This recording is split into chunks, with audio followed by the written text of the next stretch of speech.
I'm David Westin. I'm delighted now to welcome the former Treasury Secretary, and now he has a new job. He is Steven Mnuchin, and he has a new fund called Liberty Strategic Capital. Steven, thank you so much for joining us today. Let's go right to your new job. Tell us about this fund. Tell us about the fundraising, how much money you have. What are you going to do with that money? Well, David, first of all, it's great to be with you. We're focused on areas that are critical to both national security and important transformative issues. So we're most focused on technology with an emphasis on cybersecurity, national security, data privacy, and fintech and financials. So let's talk about fintech in particular, because there's a lot of talk about fintech. I think different people mean different things. When you talk about investing in fintech, where are the investment opportunities? Well, we really like the payment space. We think that's a gigantic opportunity, particularly for real-time cross-border currencies. I think the underlying technology of blockchain and using stable coins is something that's very interesting. But let me just comment, because I saw a Bloomberg article this morning on one of the big stable coins. In my view, one, some of these stable coins should most likely be regulated. And two, if they're backed by dollars, they should be freely transferable, and we should make sure that they're really backed by dollars, so that dollars are held by a custodian bank and that they're secure.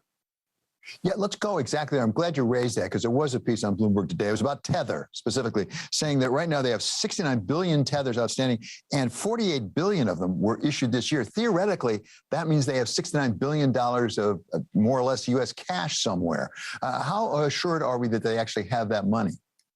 Well, I don't know much about Tether other than what I wrote about, and I thought the piece was actually quite interesting. But again, they shouldn't be like casino chips. They should be, in my opinion, if you're going to issue a stable coin, the actual money should be held in a regulated bank, in a trust account, and the people who hold the stable coins should be able to exchange those for real dollars at any time. So the stable coins should be invested in U.S. Treasuries or things that look like U.S. Treasuries, money markets of highly liquid backed investments.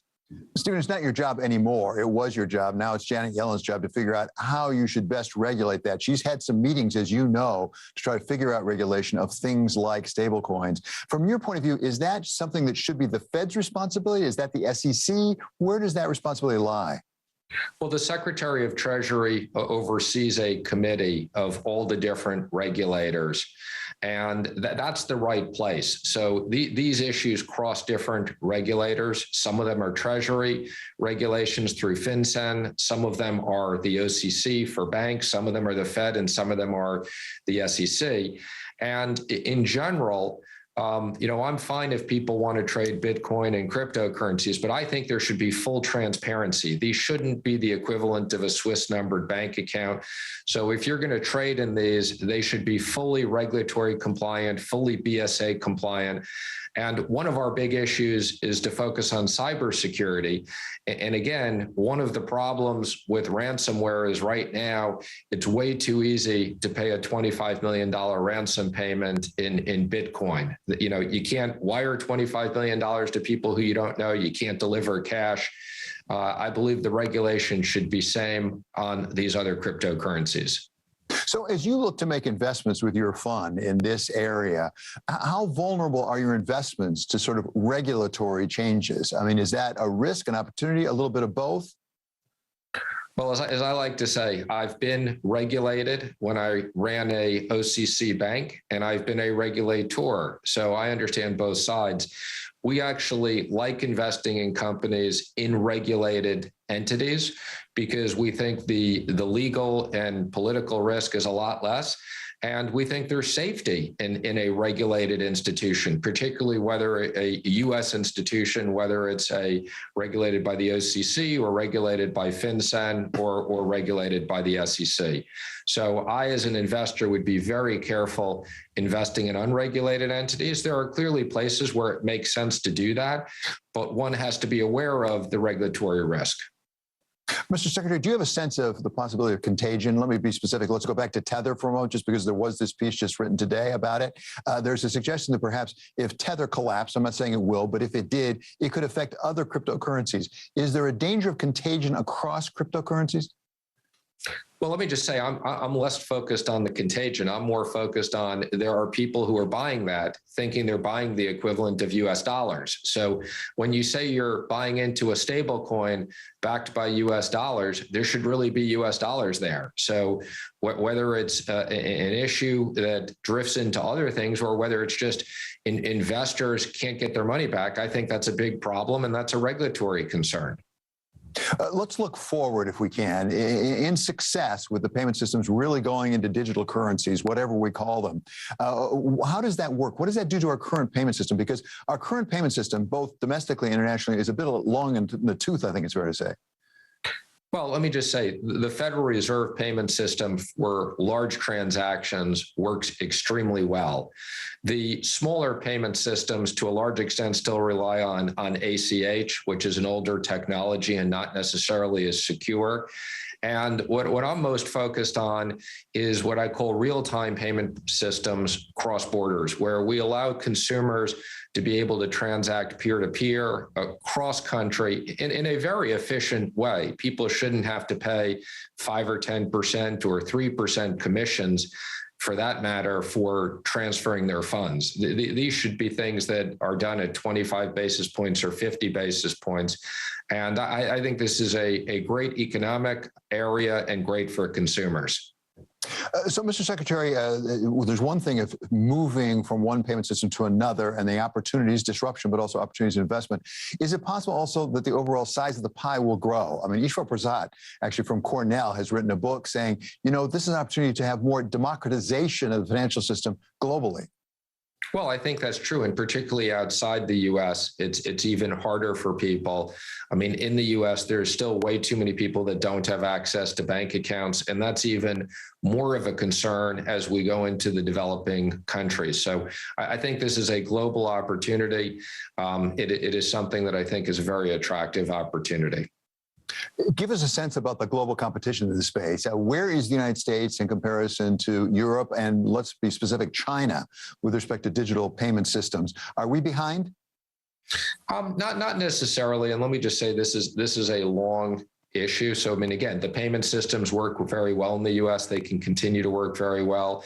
I know there's been a discussion about a digital currency for the Fed. That's something that Chair Powell and I discussed. I think at this point, there's not a need for a digital currency from the Federal Reserve or the Treasury. I think the private markets can solve this.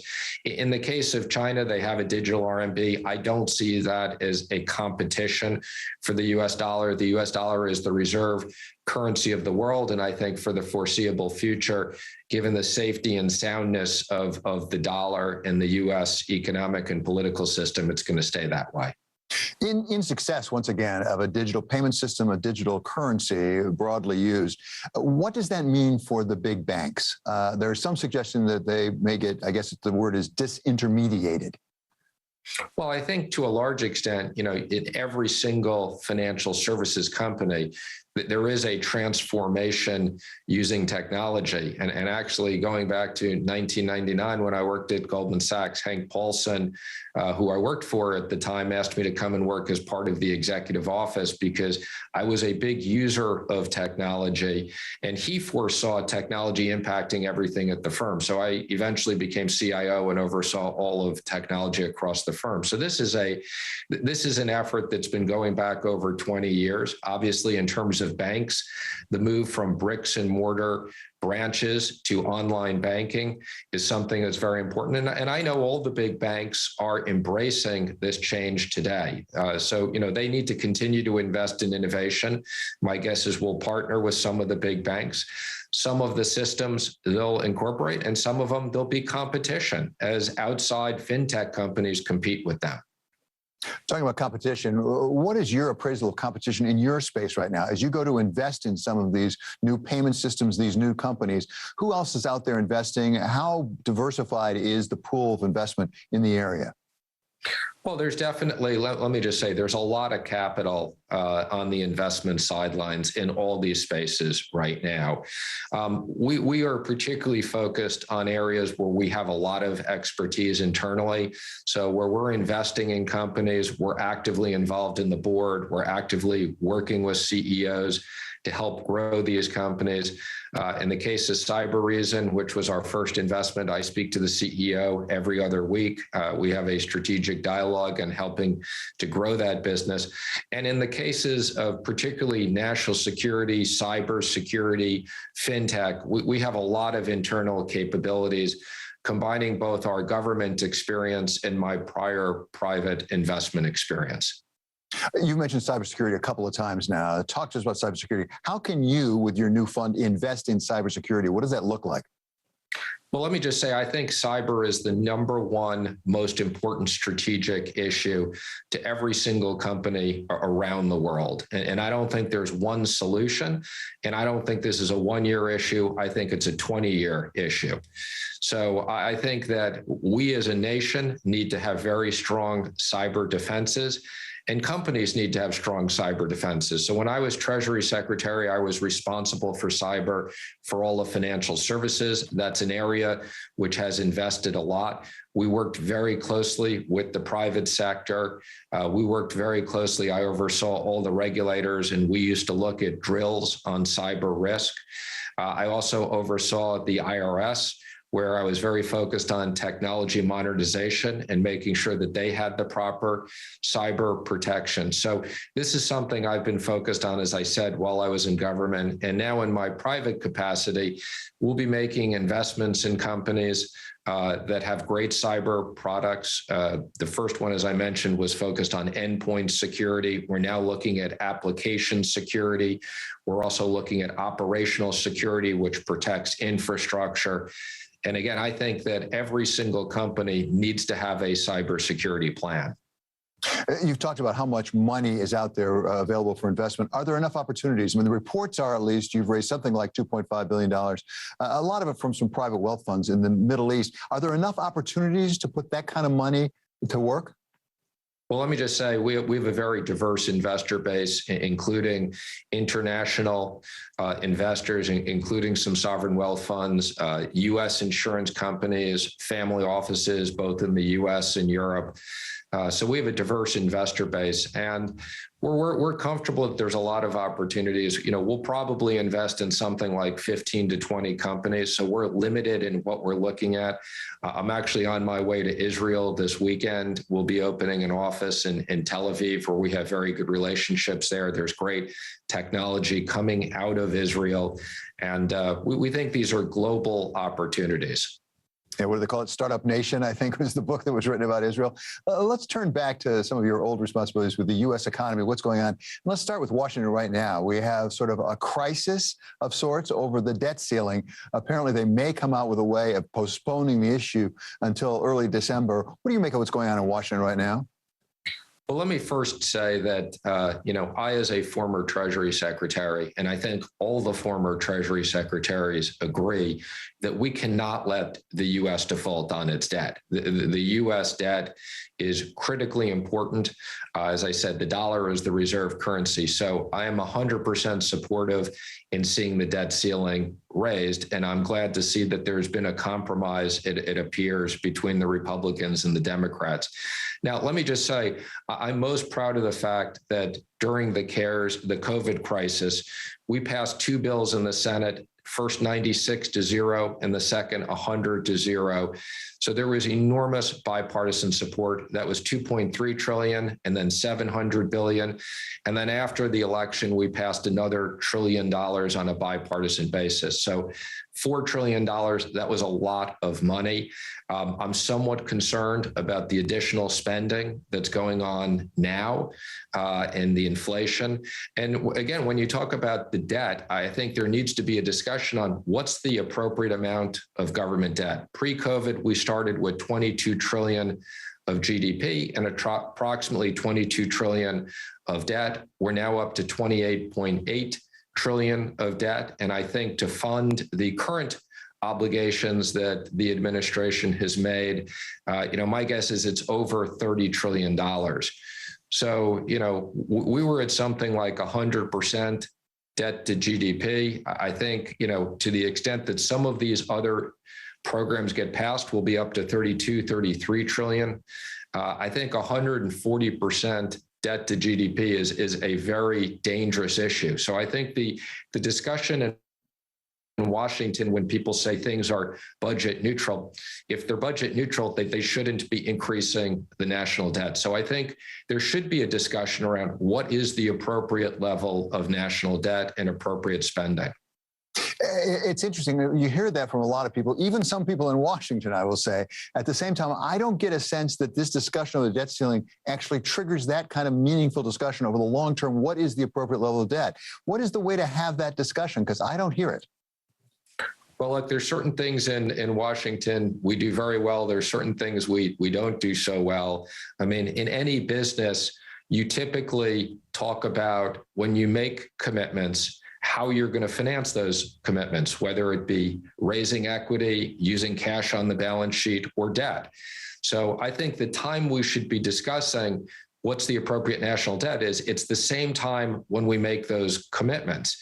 Now, if you go back to 2019, Speaker Pelosi and I negotiated in 2019 a 2-year debt ceiling agreement and a 2-year caps agreement. And Speaker Pelosi was very clear publicly at the time, she wouldn't agree to a debt ceiling increase unless we agreed to a spending increase. Mm-hmm. So I worked very closely with President Trump, with Mitch McConnell, with Kevin McCarthy, and we negotiated a 2-year deal that was 2 years of government spending and 2 years of debt. And that's the appropriate time to do these things together, in my opinion. So I think the debt ceiling discussion should be happening at the same time that there's a discussion on spending.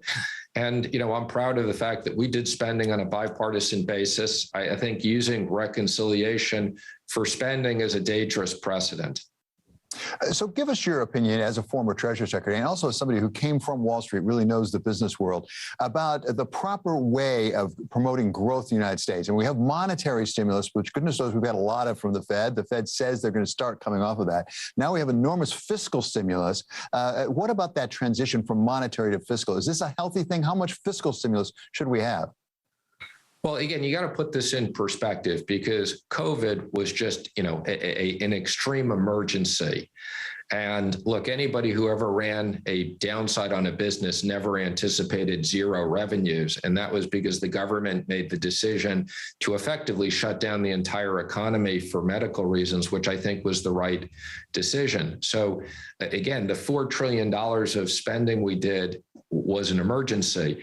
And the Fed responded appropriately and the fiscal Congress responded appropriately, but we're no longer in the same medical emergency we were in then. The good news is we have vaccines, we have viral treatments. There's no question the medical emergency is not the same. And there's no question we need to normalize both monetary and fiscal policy. I think there's no question the Fed has to, at some point, taper the portfolio and right-size the Fed balance sheet and normalize interest rates. And it's just a question of how fast they do that and where we end up on interest rates. And again, personally, I do worry about inflation. I know this is an area that actually Larry Summers, some of his public comments, I agree completely with. Yeah, exactly. Larry's been on Bloomberg and talked about this repeatedly. What is your view right now on inflation? Is it transitory? Do we have a longer term problem that we're looking at? Well, there's no question we have inflation today.